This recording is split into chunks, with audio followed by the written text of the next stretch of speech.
उन्होंने आग भड़काई, ऐसे उन्होंने आगे कत्ल करके और आग भड़का दी।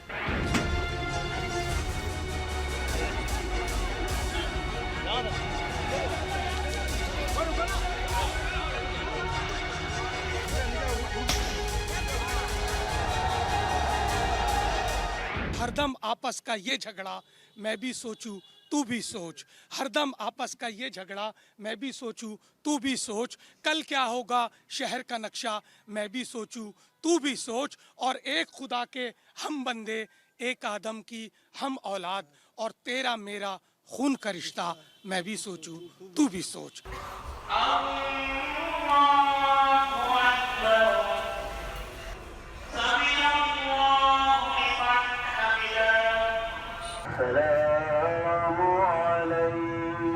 पहले खुदा की बारगाह में इबादत,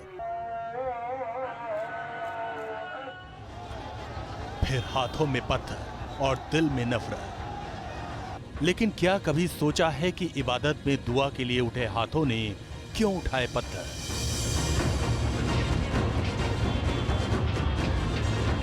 ये उत्तर प्रदेश का वही सहारनपुर है जहां गुस्ताखे रसूल का हवाला देकर नफरत की हवा खूब चली। आज उसी शहर में न्यूज नेशन ने अपनी आमद दर्ज कराई, ये जानने के लिए कि क्या कहते हैं सहारनपुर के मुसलमान, शरिया या संविधान। शरिया वर्सेस संविधान में आज हम पहुंचे हुए हैं सहारनपुर। सहारनपुर वो जगह है जहां पर नुपुर शर्मा के बयान के बाद जुमे की नमाज के दौरान भयंकर उपद्रव मचा था, पत्थरबाजी हुई थी। यहाँ तक कि यहाँ पर जो हुई गिरफ्तारियां थी, नारेबाजी के बाद उनकी तादाद भी 107 के आसपास थी। हालांकि कई बाद में फिर छोड़ दिए गए, लेकिन अभी भी कई ऐसे हैं जिन पर केस चल रहा है। यहाँ के लोगों से जानेंगे कि यहाँ के लोग क्या सर तन से जुदा वाले नारे को अपना नारा मानते हैं, क्या वो चाहते हैं कि देश में शरिया लागू हो। आइए जानते हैं उन्हीं से, उन्हीं के बीच पहुंचकर। सहारनपुर शहर में आमद के साथ बार बार मेरे जहन में ख्याल आता रहा कि बस एक हजरत सी रह गई है सीने में। अगर ये मजहब ना होता तो जिंदगी कितनी खूबसूरत थी। लेकिन मुल्क में अपनी जाति मफाद के लिए इंसानी जिंदगी में जिहाद का जहर घोलने वाले वो कौन है?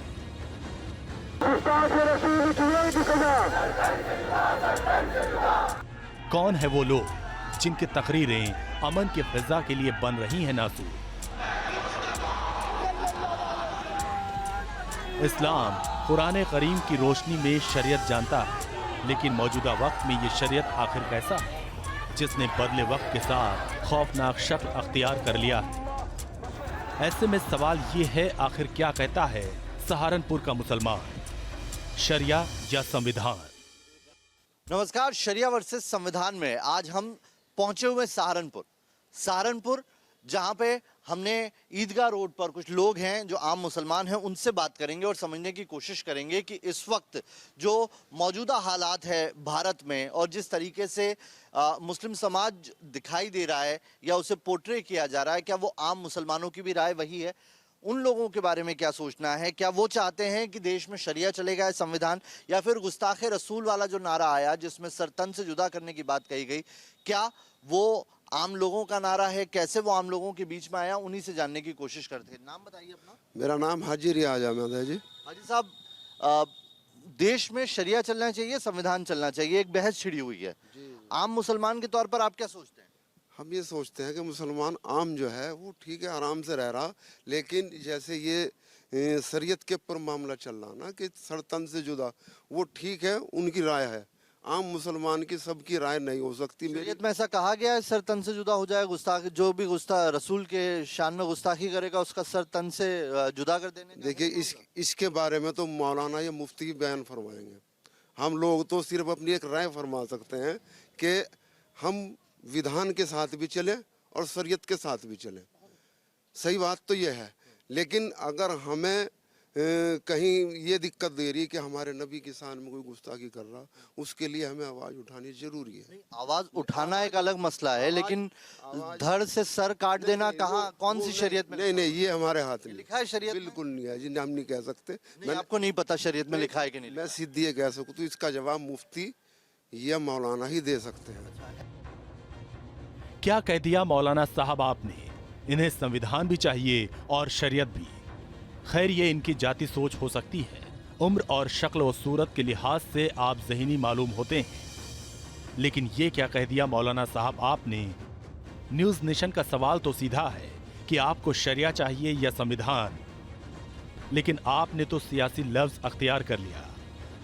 चलिए हम मानते हैं कि मुसलमान आग नहीं लगाते, फिर ये बता दीजिए कि हाल ही में हुए दंगे में किसके हाथ में पत्थर थे, किसने घर जलाया था। सहारनपुर नहीं जानता, बहुत मुमकिन है कि आप भी नहीं जानते, पर अफसोस तो इस बात का है कि मजहब का जुनून शहर की वफादारी पर भारी पड़ गया और सवाल पूरी कौम पर उठ रहा है। ये तो वो लोग बताएंगे जो ये नारे दे रहे हैं। हमारा मानना है एक आम मुसलमान का कि हिंसा किसी भी तौर पे बर्दाश्त नहीं है।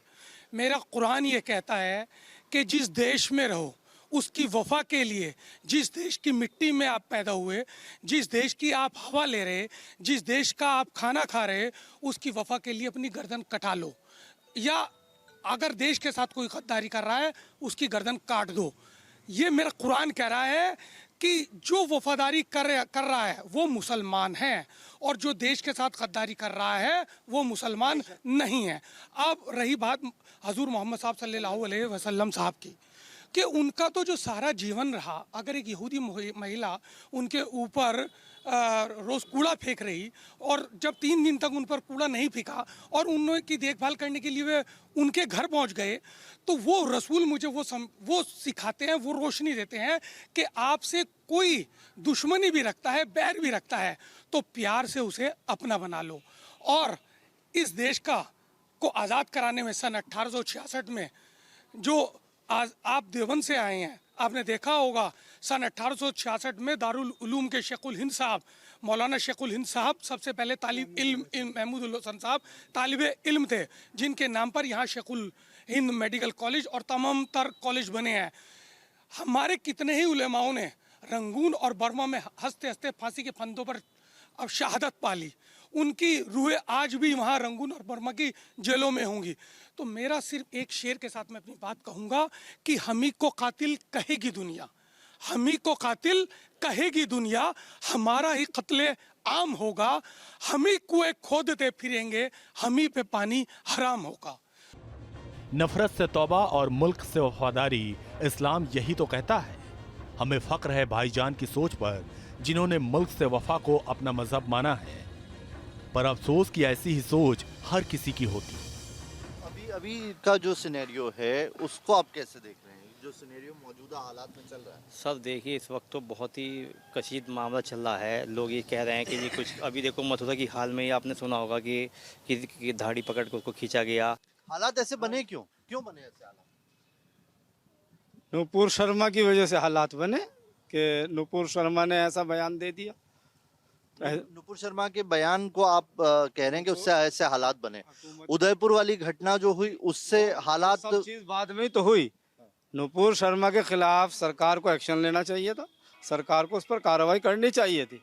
और उदयपुर की घटना का भी हम घोर मजम्मत करते हैं। लेकिन ये तो बताइए मुझे कि बयान और सर काट देना दोनों को इक्विवेलेंट कैसे मान सकते हैं? नहीं, सर काटना तो गलत है। जो चीज गलत है हम तो उसकी निंदा कर रहे हैं कि वो गलत हुआ। अब आपने अभी मुझे हाजी साहब ने बताया, पूरा एक वाकया बताया कि किस तरीके से एक यहूदी महिला आती थी, वो करती। जब हुजूर ने नहीं कहा तो हुजूर की उम्मत कैसे ये कर रही? देखिए, सब उम्मती के लोग खड़े, सब इस्लाम के ही मानने वाले हैं। आप एक एक से पूछ। वो लोग जिन्होंने उदयपुर में जो ये घटना की गलत किया, वो इस्लाम के दुश्मन थे। हाँ, वो गलत किया उन्होंने। दुश्मन थे जी, गलत करा उन्होंने। गलत किया, दुश्मन थे या नहीं थे? हाँ बिल्कुल, देखिए गलत किया। दुश्मन अभी भी नहीं निकला आपके मुंह से। जी, गलत किया उन्होंने गलत किया। कानून उन्होंने जो गर्दन काटी वो बहुत गलत किया। वो लोग थे, वो मुसलमान थे। जिस तरह हिंदुओं में भी हर तरह का आदमी नहीं होता। नुपुर शर्मा ने कितना गंदा बयान दिया, हुजूर के सामने गुस्ताखी की। इसी तरह वो गंदे लोग मुसलमानों में थे, वो उसी की कैटेगरी के लोग थे। जैसे उन्होंने आग भड़काई, ऐसे उन्होंने आगे कत्ल करके और आग भड़का दी। इसमें आम मुसलमान वो बिल्कुल बदनाम होने वाला काम। लेकिन कौम बदनाम हो गई। ये 2 आदमियों ने ये काम किया और पूरी कौम बदनाम हो गई। इसलिए हमारा मानना अपना यह है कि हम हिंदुस्तान के वासी हैं, हमारे दिमाग में ना तो यह है कि हम एक दूसरे को कत्ल करें। अगर उन्होंने किया बहुत गलत किया, ऐसा नहीं होना चाहिए था। कानून है हमारे, कानून के जरिए जो भी उन्हें सजा मिलनी थी उन्हें मिलेगी। ऐसा नहीं है कि हम अपने हाथ में कानून ले लें और कानून लेके हम जो चाहे करें। आज अगर हम करते हैं, कल को कोई हमारे साथ नहीं करेगा, बिल्कुल करेगा। जैसा हम बोएंगे वैसा हम काटेंगे। आप कह रहे हैं कि कानून है, कानून पे यकीन है। केस नुपुर शर्मा पे भी दायर हुआ, उसके बाद भी फिर क्यों उत्तर प्रदेश में तमाम मुसलमान निकले बाहर? उस पर अभी कार्रवाई नहीं हो पाई सर। कार्रवाई नहीं हुई, इस बात का मलाल है। मलाल है। जी, ये जो कुछ हो रहा है, अल्लाह ताला से हिफाजत करे। हिंदू मुसलमान में जो है मोहब्बत प्यार अता फरमावे। सब एक ही खुदा की, भगवान की औलाद हैं। अल्लाह ताला ने सबको जो है इंसान बनाया। जिसके अंदर इंसानियत होगी वो कभी भी दूसरे का बुरा नहीं चाहेगा। हिंदू हो या मुसलमान हो, किसी भी मज़हब का हो, हर मज़हब में किसी एक दूसरे को तकलीफ़ पहुंचाना नहीं बतलाया। जिसमें शैतान, उसको शैतानियत होगी वो दूसरे को तकलीफ़ पहुंचाएगा, नहीं तो इंशाअल्लाह कोई एक दूसरे को उसमें जो है तकलीफ़ नहीं पहुंचाएगा। और हम हिंदुस्तानी, हमें हिंदुस्तान से प्यार है, हमारा मुल्क है। हिंदू हो या मुसलमान हो, सब हम एक ही हैं, एक ही परिवार समझ के चलते हैं कि परिवार या अलग अलग रहने से थोड़ा सा इख्तलाफ पैदा हो रहा है। अल्लाह ताला इसमें जो है एक दूसरे से मिलजुल के रहने की तौफीक अता फरमाए सबको इंशाअल्लाह। आपको क्या लगता है कमी कहाँ रह रही है? मैंने अभी यहाँ पर भी अगर मैं पूछूंगा, हमारे जो आप नबी सल्लल्लाहु अलैहि वसल्लम हैं, उन्होंने ये गर्दन उतारने का हुक्म तो कहीं किसी को नहीं दिया। खून के बदले खून बहो, ये भी किसी को नहीं कहा। लेकिन अगर हिंदू धर्म है, अगर कोई मुसलमान राम को बुरा कहने लग जाए, ये भी गलत है। लेकिन अगर कोई हिंदू चला, ये भी चला है सोशल मीडिया पे कई जगह पर हिंदू देवी देवताओं के प्रतीकों को भी। अब ये सारे लोग ऐसे नहीं होते जो पूरे ही मजहब को जानते हों। जैसे कि उन्होंने गर्दन तार दी कि भाई खून का बदला खून है, ऐसा नहीं होता कि खून का बदला खून ही है। हमारे नबी ने तो जिसने बुरा किया उसके लिए अच्छा किया। इसलिए हम तो चाहते हैं कि अच्छाई का पैगाम पहुंचे। लेकिन हुकूमत ने उस बयान को जो उस औरत ने दिया था और भड़काया, उसे पकड़ने में काफ़ी टाइम लगा, इससे पब्लिक भड़क गई। अगर वो जल्द करते, पहल करते, इसके लिए बहुत जल्दी करते तो पब्लिक इतनी ना भड़कती। इसीलिए पब्लिक भड़की कि उसे कुछ किया ही नहीं जा रहा है। और सभी चाहते हैं कि भाई हमारे नबी हैं, हम उनसे प्यार करते हैं। इसीलिए जैसे हिंदू हैं अपने राम से प्यार करते हैं, तो इसीलिए ये मामला भड़का। अगर हुकूमत पहल कर देती तो ये इतना मामला नहीं भड़केगा। नहीं, देखो जो है, हमें जो है हिंदुस्तान की अदालत पे पूरा भरोसा है। पहले भी अदालत ने ठीक फैसले लिए हैं और अब भी अदालत इंसाफ करेगी, ये था हमारा मानना है। और सबसे बड़ी बात, अदालत जो है ऊपर बैठी है, वो जो सबको इंसाफ देती है। उसके बाद जो है हिंदुस्तान की जो है अदालत है, छोटी बड़ी अदालत जो है, उसको उस पर हमारा पूरा भरोसा है, वो इंसाफ करेगी। उसने पहले भी इंसाफ किया, अब भी इंसाफ करेगी, आगे भी इंसाफ करेगी। हम नुपुर शर्मा के कथित बयान को कहीं से जायज़ नहीं कहते और सरकार ने भी उसे नाजायज़ ही कहा है। यहाँ तक कि मुकदमा भी कलम बंद हो चुका है। लेकिन कानून पर एतबार न करना भी तो जायज़ नहीं है ना। किसी मजहबी और नफरती फरमान को गुस्ताखे रसूल का नाम देना भी जायज़ तो नहीं। सर, हमारा तो कहना यह है कि हिंदुस्तान के अंदर जमहूरियत है। हर मज़हब को अपने मज़हब के मानने का इख्तियार है पूरा, ये है नहीं है। लेकिन ये नहीं होना चाहिए कि भाई एक तरफा ही लोगों पर कार्रवाई हो और दूसरे लोग कुछ भी कहते रहें, उन्हें कोई कहने वाला सुनने वाला नहीं है। अब जैसे अभी भाई साहब ने बताया कि नुपुर शर्मा को अगर शुरू में जब उसकी FIR हो गई, गिरफ्तार हो जाती, कुछ भी ना होता। बताइए ये ठीक है, ये गलत है? जो बच्चे अपने महल्ले के अंदर हैं वो वहाँ पे नहीं थे। अब ये 8 बच्चों को अदालत ने बरी किया, क्यों उठाया था उनको? उन्होंने कोई जुल्म किया था? उन्होंने कोई जुल्म नहीं किया। हम अपने घर पे थे, हम वो भी अपने घर पे थे। अब जब उनके महल्ले में से उठा के ले जा रहे हैं और उन पर, ये तो गलत बात है। देखिए, जिसने किया उसे सजा मिलनी चाहिए, लेकिन जिसने नहीं किया उसे कहें कि सजा। तो कैसे जो कर रहे हैं और जो नहीं कर रहे हैं उनमें फर्क कैसे करेंगे? जो कर रहे हैं उन लोगों को आइडेंटिफाई पुलिस के महकमे को चाहिए। नहीं, मैं आपके तौर से कह रहा हूं कि आपको भी तो पहल करके उन लोगों को आइडेंटिफाई करके देना चाहिए। हमारे बुजुर्गों के बारे में, हमारे नबियों के बारे में बहुत सारे लोग ऐसे हैं जो उल्टे सीधे बयानात दे रहे हैं, उनको फौरन बाहर। और जिसने नहीं भी किया उसका बलडोजर। कानून बराबर होना चाहिए सबके लिए। हम ये नहीं कहते कि प्रयागराज में उसके मकान पर क्यों बलडोजर चल गया, लेकिन उसके भी तो मकान पर चलना चाहिए। जिसने मुस्लिम धर्म के बारे में और हमारे धर्म गुरुओं के बारे में कितनी बदतमीजियां करी हैं। आज भी कितने गुरु आप दोनों बातें कहते हैं, देखिए दोनों बातें कहते हैं। एक तरफ आप कहते हैं कि इस्लाम ये नहीं सिखाता है और हुजूर ने तो खुद जाके उस यहूदी महिला का हाल लिया था, और दूसरी तरफ कहते हैं कि इस तरह का प्रदर्शन भी जायज है।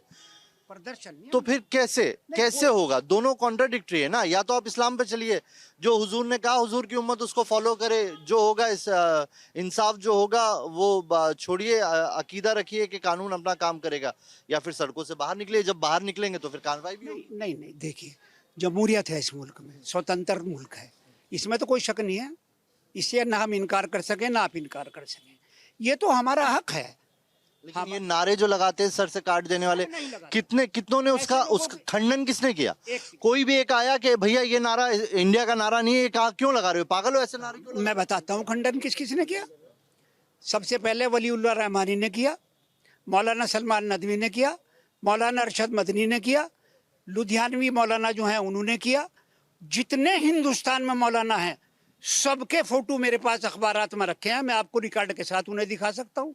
पहले ही दिन सबने खंडन किया। इसका खंडन ही नहीं किया बल्कि यूं कहा ये हम में से नहीं है। क्या कहा? हम में से नहीं है। एक आदि व्यक्ति अगर कोई करता है तो उसका इस्लाम से या सारे मुसलमानों से ये नहीं है कि आप सबको सजा दे देंगे या सबको उसमें लपेट देंगे, ऐसा नहीं है। बुनियाद पे जा नहीं रहे आप। बुनियाद कहाँ से कमज़ोर हो रही? इमारत गिर रही, ऊपरी मंजिल पर नज़र है कि ये क्यों गिर रही, नीचे कौन छेद कर रहा है, इसके पानी कौन दे रहा? आखिर ऐसा भी तो होना चाहिए ना। मतलब अगर मैं घुमा फिरा के ना करूं, सीधी बात करूं, तो ये सारा गुस्सा सरकार से है। सरकार से नपुर शर्मा के खिलाफ है सारा गुस्सा, सब वही है कुल मिला के। देखिए जब सुप्रीम कोर्ट किसी चीज के लिए कह रहा है, सुप्रीम कोर्ट अपने आप में सर्वोच्च संस्था है। सुप्रीम कोर्ट को देखिए राम जन्म बाबरी मस्जिद विवाद हुआ, मुस्लिम ने पूरे खुले दिल से स्वीकारिया कि जो सुप्रीम कोर्ट का जजमेंट था उसे माना। तो सुप्रीम कोर्ट ने जो तल्ख टिप्पणी की उसके बाद क्यों गिरफ्तारी नहीं हुई? एक प्रश्न। अगर ये गिरफ्तारी शुरू में ही हो जाती तो ना तो एहतजाज होता, और मैं कंक्लूड कर दूं कि कोई आदमी सर काटने के लिए, कोई मुसलमान नहीं कहता कि वो लोग जो नारे लगा रहे हैं वो ठीक है। मैं इन सब लोगों की ओर से मैं कहता हूं कि वो गलत है, गलत है, गलत है। लेकिन ये क्यों गलत कर रहा है एक भी आदमी, उसके पीछे का सिनारियो क्या है? ये लेकिन जो है ना, इसमें बहुत कुछ छुपा हुआ है। हम ये कह रहे हैं, ये लेकिन में बहुत कुछ छुपा है। ये आप लेकिन लगा के उस चीज को जस्टिफाई, हम बिल्कुल जस्टिफाई नहीं कर रहे हैं। आप ये कह देते हैं कि बरगलाए हुए बच्चे हैं, वो ऐसे और बच्चों ना, हम ये नहीं कह रहे हैं। सुनिए, हम ये कह रहे हैं कि वो हमें के बारे में उन्होंने बोली कि बच्चे हैं, हमारे वाले उपद्रवी हैं, उनके वाले बच्चे हैं। कितनी ट्रेनें चलाई गई, कितनी बसें चलाई गई, ये उन्होंने बोला कि बच्चे हैं। हमारे वालों ने कोई ट्रेन नहीं चलाई, कोई बस नहीं चलाई, जबकि हमारे नबी की शान में गुस्ताखी हुई। कोई कुछ नहीं किया। जिन्होंने फूंक दिया, तमाम गाड़ियों को फूंक दी, अरबों रुपए की मालियत का नुकसान कर दिया और देश के अंदर लॉ एंड ऑर्डर का एक मसला पैदा कर दिया। बच्चे उन्हें कहा जा रहा है, हम बच्चे नहीं कह रहे। हमने किसी ने भी कहा बच्चे हैं। हम तो कह रहे हैं जिन्होंने किया गलत कर रहे, जो नारे लगा रहे। आपके चैनल के माध्यम से आम एक आदमी ये कह रहा है, ये आम लोग कह रहे हैं कि गलत किया है। लेकिन आपसे सवाल ये है, आप एक बहुत बड़ा माध्यम हो, चौथा स्तंभ हो, क्यों नहीं नुपुर शर्मा की गिरफ्तारी हो रही है? उसके पीछे क्या कारण है? ये भी ये यज्ञ प्रश्न है। जिहादी मौलानाओं के जुबान के क्या मायने हैं, ये वही जाने, वही समझें। न सहारनपुर समझ पाता है और न ही उसके मासूम मुसलमान। पर अफसोस कि मौजूदा वक्त में चंद लोगों की वजह से जो हालात पैदा हुए, उसकी रोशनी में बस यही कहा जा सकता है कि किसी ने ईमान को देखा, किसी ने मुसलमान को देखा, हमने तो खतरे में पूरे हिंदुस्तान को देखा। तो गिरफ्तारी होनी चाहिए नुपुर शर्मा की, ये कहा जा रहा है। वो जो घटना हुई उदयपुर की, वो भी नाजायज बताई जा रही है, लेकिन ये भी कहा जा रहा है कि इस घटना के पीछे जो वजह है वो अभी भी बनी हुई है। इसका क्या मसला माने? शरिया को तो सिरे से खारिज कर रहे हैं, लेकिन ये कह रहे हैं कि हम जो सड़कों पर निकल रहे हैं वो संविधान इजाजत दे रहा है। अब इन दोनों के बीच में कानून कहाँ अपना काम कर रहा है, उसको लेकर सवाल खड़े किए जा रहे हैं। सरकार पर सब यकीन नहीं रहा, एजेंसियों पर एतबार नहीं रहा, और ना ही एतबार रहा है अब किसी भी व्यवस्था पर। सवाल अब भी बना हुआ है कि फिर ऐसे में ये जो आपसी वैमनस्य है ये खत्म कैसे होगा। वीडियो जर्नलिस्ट अमित माचो के साथ नवेद कुरैशी, सहारनपुर से न्यूज़ नेशन के लिए।